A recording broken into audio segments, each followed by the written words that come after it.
Assalamualaikum warahmatullahi wabarakatuh. Malam ini adalah malam terakhir terkait pembahasan kita tentang nilai dasar perjuangan yang telah kita bahas beberapa bulan terakhir ini. Mungkin telah kita lihat persoalan-persoalan yang diungkap oleh Cak Nur serta inti-inti yang telah dijelaskan. Maka kita sudah melihat peta persoalan dengan sebuah kerangka yang sistematik. Lagi-lagi saya mau menyampaikan bahwa sekedar mengatakan kesimpulan iman, ilmu, dan amal itu tidak semudah dalam kerangka meletakkan dalam tindakan bagaimana kerangka iman, bagaimana kerangka ilmu, dan bagaimana kerangka amal soleh. Maka kita melihat bahwa kecenderungan yang melihat iman, ilmu, dan amal itu dalam praktek-praktek jati diri seorang kader seringkali terdistorsi atau terdikotomi, dan itu bisa berdampak pada kehidupan kita sehari-hari. Di sisi yang lain, kita telah melihat bagaimana apa yang dimaksud dengan Cak Nur yang semata-mata tidak lain dan tidak bukan berkaitan dengan kehendak Allah Subhanahu wa taala yang dia mau ungkap dalam alam semesta, yakni kebenaran. Baiklah, pada malam kali ini saya akan membahas tema yang terakhir berkaitan dengan kemanusiaan dan ilmu pengetahuan. Seringkali kita mendengarkan bahwa manusia itu adalah hewan yang berpikir. Keberpikiran itu kan terkait dengan pengetahuan. Jadi sangat sulit kita melihat manusia itu tidak berpengetahuan atau menjadi sebuah kutukan besar ketika manusia itu tidak memiliki sebuah pengetahuan. Karena pengetahuan dan manusia itu adalah sesuatu yang inheren, fitrawi. Sebagaimana Al-Quran pun menjelaskan pada ayat pertama turunnya Al-Quran, Iqra, ya, kata kerja, bacalah, ya, artinya bacalah itu berarti disuruh berpengetahuan, namanya Iqra, ya, bacalah, kata kerja, sesuatu yang diperintahkan, bukan sesuatu yang persuasif ataukah sedang membaca. Namun ini adalah Iqra, bacalah. Dengan begitu maka kemanusiaan dan ilmu pengetahuan itu akan dapat mengaktifkan orang.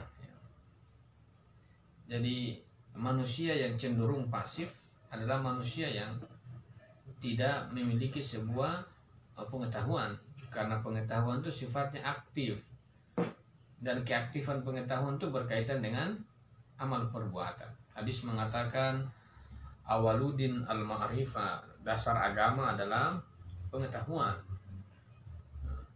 Jadi kalau kita melihat misalnya dalam kerangka Cak Nur meletakkan bahwa iman, percaya kepada al-haq, namun tuntutan iman ini dalam kehidupan sebagai sebuah keyakinan individu, tentu tidak ada yang membantah itu bahwa semua orang beriman. Tapi beriman ini tidak berdiri sendiri dalam pemahaman NDP. Dia berkaitan dengan tanggung jawab individu, tanggung jawab sejarah. Maka iman itu pasti bereaksi, pasti beririsan dengan sebuah fakta kebudayaan kita, sosial dan sejarah kita. Tidak ada iman yang berdiri sendiri, yang terpisah dari sosial. Maka menarik sebuah otokritik bagi iman adalah ketika iman itu memisahkan diri dari tanggung jawab sosial. Ketika iman itu berpisah dari problem kemasyarakatan, atau seringkali orang mengatakan sebagaimana ungkapannya Marxis mengatakan bahwa agama adalah candu. Ini kan adalah sebuah agama, iman lah kita katakan, itu terpisah dari tanggung jawab sosial. Agama lebih bermakna sesuatu yang sifatnya individu, dia tidak memiliki nilai sosial. Itu yang pertama. Poin yang fundamental juga, sebuah eksistensi keimanan itu yang kalau kita katakan dia beririsan dengan sosial, namun pada faktanya kita melihat bahwa ada orang yang tidak beriman juga melakukan aktivitas sosial. Orang yang beriman juga melakukan aktivitas sosial. Sama ya dalam rumusan amal saleh atau rumusan-rumusan sosial. Tapi iman sebagai sebuah keyakinan akan adanya yang mutlak dalam meletakkan dia dalam gerak sejarah yang secara terus-menerus, itu harus disyarat oleh sesuatu lain selain iman. Jadi ukuran tindakan itu lagi-lagi bukan iman. Perhatikan dalam sini. Iman itulah sebuah keyakinan adanya yang mutlak. Tapi iman itu bukan indikator dalam bertindak. Maka kita dalam tindakan itu tidak harus melihat orang dari bentuk-bentuk simbol agama. Kita tidak harus mengatakan bahwa orang yang baik ini, yang masuk surga ini adalah orang hanya beragama Islam. Tidak. Karena apa? Karena ukuran tindakan itu bukan iman. Kecuali tindakan itu neracanya adalah iman, itu berarti yang tidak beriman tidak akan mendapatkan sebuah ganjaran. Tapi ganjaran baik, pahala, dan dosa ini kan berkaitan dengan sebuah tindakan kebaikan. Iman itu hanya mengorientasikan tindakan, bahwa ada memang kebenaran yang mutlak, itu adalah sebuah keyakinan individu. Untuk apa kebenaran yang mutlak itu diletakkan pada sosial? Agar sebuah tindakan itu memiliki orientasi yang jelas, memiliki arah yang tepat dalam tindakannya. Ala kulli hal kita melihat demikian. Tapi persoalannya adalah iman ini sebuah keyakinan yang begitu tinggi, ketika diletakkan dalam sosial itu berbahaya ketika tidak didampingi oleh ilmu pengetahuan. Kita bisa melihat misalnya banyak orang beriman, kita anggaplah banyak orang beriman yang memiliki sebuah kapasitas yang kita lihat di media misalnya, keseharian kita misalnya, yang paling banyak lah ya, kita yang belajar agama, keluar dari pesantren, tiba-tiba berhubungan dengan realitas sosial, kemudian apa-apa yang kita dapatkan dalam ajaran-ajaran pesantren, tentu tidak general, itu seringkali tidak berefek pada sosial. Seringkali kita jatuh dalam sebuah kekacauan tindakan. Ini iman. Artinya iman-iman begini tanpa dilandasi pengawalan terhadap pengetahuan ini sangat berbahaya. Sehingga iman kita terhadap Tuhan untuk mengetahui atau menemukan, dikatakan canur lika Allah dalam keimanan, itu tidak terwujud dalam amal saleh. Jadi iman kepada Allah Subhanahu wa taala dalam tindakan diletakkan dalam sebuah gerak sejarah itu sifatnya progresif. Kalau sifatnya progresif itu, maka iman juga itu akan mendapatkan otokritik. Jika iman itu benar, maka iman ini harus selaras dengan sejarah. Kalau iman ini benar, maka iman ini harus selaras dengan perkembangan zaman. Iman ini harus menopang perkembangan dan dia sebagai sebuah motivasi orang dalam berkarya dan beramal. Namun iman dalam realitas sosial itu harus ada benteng. Ya, ini adalah ilmu pengetahuan. Ilmu pengetahuan itu apa? Ilmu pengetahuan itu adalah sebuah tindakan yang mengarahkan orang pada tujuan. Jadi kita mengatakan bahwa iman kepada Allah adalah sesuatu yang mutlak. Namun tanpa ada ilmu pengetahuan, kita mau bergerak menuju Allah bagaimana?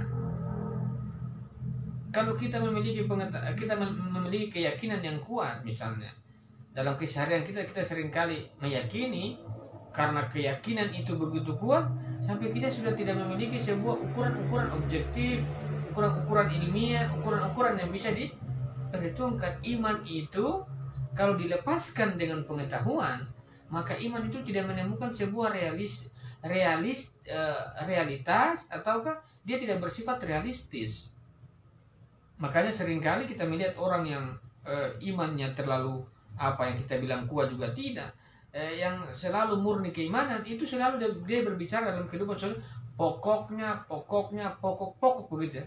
Kita menawarkan solusi yang lain yang itu lebih moderat dan terbuka, dia mengatakan tidak, intinya begini, tidak bisa begitu, pokoknya begini. Ini sebuah ironis keimanan. Artinya iman demikian itu tidak membangun sebuah dialog peradaban. Maka iman yang bisa membangun peradaban adalah iman yang berkorelasi dengan pengetahuan. Iman yang berkorelasi dengan pengetahuan ini dalam maksud iman menemukan iman sampai pada tujuannya, ya. Iman sampai pada tujuannya. Jadi menurut Cak Nur, bahwa orang itu memiliki nilai dalam amalnya, maka amal itu adalah cerminan dari iman dan ilmu pengetahuan. Jadi orang yang beramal tanpa ilmu itu sia-sia. Hadis mengatakan al-ilmu bila amali, ya. Al-ilmu bila amali. Ilmu tanpa amal bagaikan pohon yang tidak berbuah. Jadi berilmu tanpa beramal itu seperti tidak ada buahnya. Maka ilmu itu harus diletakkan dalam amal, dan amal itu akan membuahkan hasil. Apa hasil dari amal itu? Hasil dari amal kita bisa dalam artian dalam sosial kita, ya, perkembangan, kemajuan. Tapi sebenarnya hasil dari amal itu adalah iman. Dalam artian sebuah hakikat kebenaran itu terketahui. Jadi kalau al-ilmu bilang amali, kasajari bila samari. Ilmu yang tidak diamalkan bagaikan pohon yang tidak berbuah. Kalau kita mau, jadi kalau ilmu, jadi setiap ilmu itu harus memiliki tanggung jawab sosial dalam amalnya. Karena dalam amal itu ada buah. Dan apa buah dari amal adalah iman. Dan iman itu adalah sebuah kebenaran mutlak. Maka orang-orang yang beramal adalah sebuah jalan yang dilalui oleh orang-orang yang berilmu. Untuk apa? Mengetahui kebenaran. Jadi keimanan terhadap kebenaran yang mutlak itu akan dilalui sebuah jalan yang dibuka oleh ilmu pengetahuan. Maka individu itu makin manusiawi tidak semata-mata karena iman, tapi iman yang didukung oleh pengetahuan, iman itu menemukan wajah kemanusiaannya. Kalau iman tidak ditopang oleh pengetahuan, maka iman menemukan sebuah wajah yang begitu sangar. Nah, oleh karena itu, sebuah peletakan iman pada tanggung jawab atau amal perbuatan untuk memiliki nilai itu harus ada ukuran-ukuran ilmu pengetahuan. Jadi manusia yang meningkatkan kualitas hidupnya, menemukan kemanusiaannya, adalah manusia yang ditopang oleh iman dan ilmu, Cak Nur, ya, oleh iman dan ilmu untuk menjadikan dia sebagai seorang manusia. Jadi beramal tanpa ilmu sia-sia. Dan orang berilmu tanpa iman itu tidak menemukan sebuah cahaya dari ilmunya. Dengan begitu kita bisa mengatakan sebenarnya ilmu pengetahuan ini menjaga iman. Yang kedua, ilmu pengetahuan ini mewujudkan iman. Dan ilmu pengetahuan juga mengarahkan iman untuk sampai pada tujuannya. Dengan begitu, kita sampai pada sebuah hal yang penting terkait dengan tanggung jawab kebudayaan kita dalam hal ini, Cak Nur. Jadi kalau kita mengatakan di amal perbuatan itu berkaitan dengan keadilan sosial dan keadilan ekonomi. Sebagaimana saya telah jelaskan bahwa ada sebuah keyakinan kuat kepada al-haq. Maka dalam amal perbuatan sebagai sebuah kemampuan keimanan, kita katakan adalah sebagai sebuah basis spiritualnya. Dalam amal perbuatan, dalam peletakan keadilan harus ditopang juga oleh pengetahuan, bukan sekedar suka atau tidak suka. Perlakuan baik pada sosial itu dalam amal perbuatan itu tidak lain dan tidak mungkin kecuali menemukan keridhaan Allah Subhanahu wa taala. Almarhum Gus Dur, almarhum Cak Nur mengatakan beramal itu tanpa ada sebuah pengetahuan sejak awal. Kalau kita mengatakan bahwa amal itu harus ditopang oleh pengetahuan, maka amal-amal itu, tindakan-tindakan aksiologis manusia itu harus diketahui, harus disadari. Orang yang beribadah tanpa ilmu percuma. Orang yang bersedekah tanpa ilmu percuma. Orang yang beragama tanpa ilmu itu semua percuma.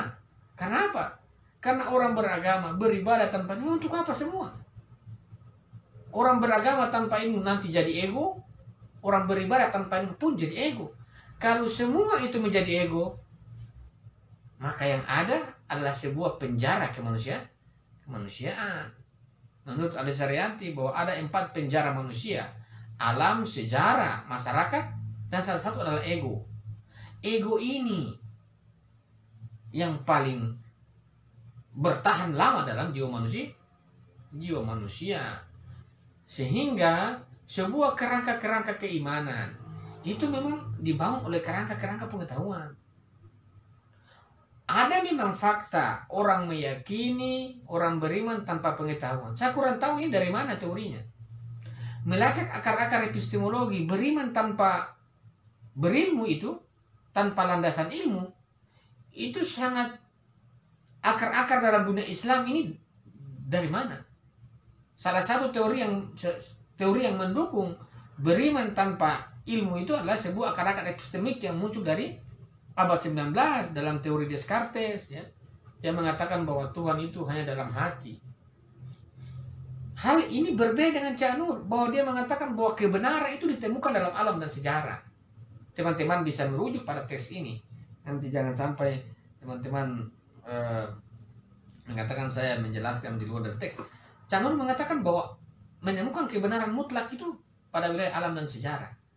Namun untuk menemukan kebenaran mutlak itu perjalanan dari kebenaran relatif menuju relatif yang satu sampai pada kebenaran yang mutlak. Pengetahuan itu dalam amal perbuatan itu pengungkapannya adalah kebenaran-kebenaran yang relatif. Kebenaran yang relatif itu karena dia berkaitan dengan yang mutlak. Misalnya hari ini saya menemukan kebenaran, ini menjadi mutlak. Tapi kalau saya kaitkan dengan kebenaran yang mutlak, maka ini menjadi relatif. Kalau relatif berarti apa? Kita menemukan kebenaran dari kebenaran satu menuju kebenaran yang lain sampai pada kebenaran yang tertinggi, dan kebenaran yang tertinggi itu yang mentransisikan orang pada kebenaran yang mutlak. Makanya dikatakan di situ ada yang disebut dengan teori insan kamil dalam penjelasan Cak Nur. Oleh karena itu, kita bisa membuka peta-peta persoalan. Sebagaimana saya ungkapkan pada bab 1, bahwa kebenaran dan kepalsuan itu pada realitas itu bercampur. Ya. Hanya dengan iman itu hanya meletakkan bahwa ada Allah Subhanahu wa taala, kebenaran yang mutlak. Tapi pada realitas untuk melacak kebenaran yang mutlak itu tidak bisa indikator keimanan, kecuali indikator pengetahuan. Dan indikator pengetahuan ini tentu tidak bisa untuk membongkar itu kecuali dengan amal perbuatan. Dan amal perbuatan itu yang memisahkan mana baik, mana buruk, mana adil dan mana zalim, mana benar dan mana tidak. Dan amal perbuatan itu salah satu kekuatan yang bisa membuka tirai kebersamaan baik buruk dalam kenyataan kita bisa terpisah secara jauh. Itu ketika diungkaplah teori keadilan. Maka orang yang beragama, tanda kutip iman, orang yang berilmu, itu sebenarnya orang-orang yang melakukan keadilan. Jadi wujud agama, wujud pengetahuan itu keadilan. Jadi kalau kita mengatakan bahwa kita ini adalah orang-orang yang kuat imannya, kita ini adalah orang-orang yang berilmu, buktikan dalam amal. Dan amal itu adalah indikator lah keadilan. Dan semua unsur-unsurnya tentang sebuah keadilan, amal perbuatan ya, amal saleh. Maka nilai manusia itu kan di amal. Cak Nur mengatakan nilai manusia itu di amal. Dan amal perbuatan itu terkait dengan keadilan. Maka orang-orang yang berlaku adil adalah orang-orang yang memiliki nilai. Jadi nilai kemanusiaan itu di keadilan. Jadi hatta kamu itu mengatakan kamu punya iman tinggi, berzikir 1 kali 24 jam.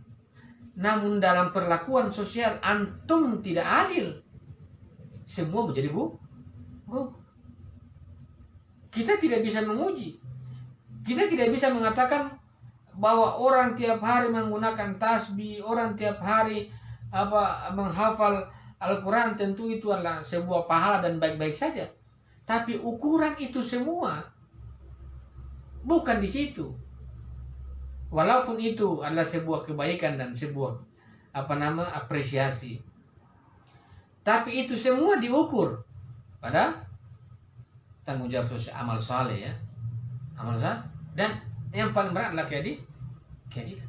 Kalau kita mengatakan bahwa kita itu beriman, kalau kita mengatakan bahwa kita itu manusiawi, dan kita mengatakan bahwa kita itu beragama, coba-coba sekali-kali dalam sosial letakkanlah keadilan. Bahwa Anda itu adalah manusia, Anda itu adalah orang-orang yang memiliki derajat keimanan. Menurut Imam Ridho mengatakan bahwa akal itu adalah hadiah dari Tuhan. Akal itu adalah hadiah yang gratis dari Allah Subhanahu wa taala. Sedangkan adab adalah bonus. Bonus.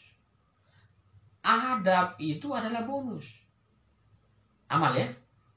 Sedangkan akal itu adalah hadiah. Jadi kita menggunakan hadiah itu sekuat-kuatnya agar kita mendapatkan bonus. Dan adab itu adalah penguat manusia.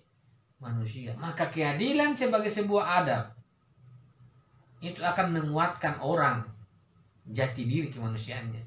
Jadi orang yang senantiasa berlaku adil pada amal perbuatan, amal soleh, karakter perbuatan itu yang menjadikan dia berkarakter. Orang berbicara baik, orang berbicara buruk, orang berbicara tentang keadilan dengan teori yang begitu beragam. Orang menjelaskan ayat 1 menjadi ayat dengan berbagai macam surat.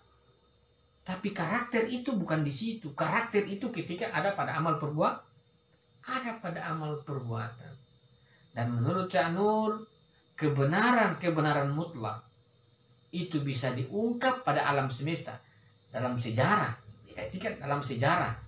Kalau sejarah ada berkaitan dengan segala norma dan sunatullah telah kita bahas pada pembahasan sebelumnya.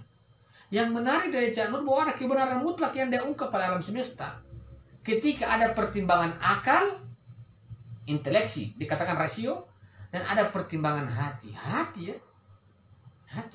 Maka perbuatan, iman itu diarahkan, dikawal oleh pengetahuan menuju amal, kemudian dipertimbangkan oleh hati menuju perbuatan. Untuk apa? Mengetahui kebenaran yang mutlak. Namun menurut Cak Nur, untuk mengetahui kebenaran, manusia harus mengetahui keseluruhan alam dan sejarah manusia.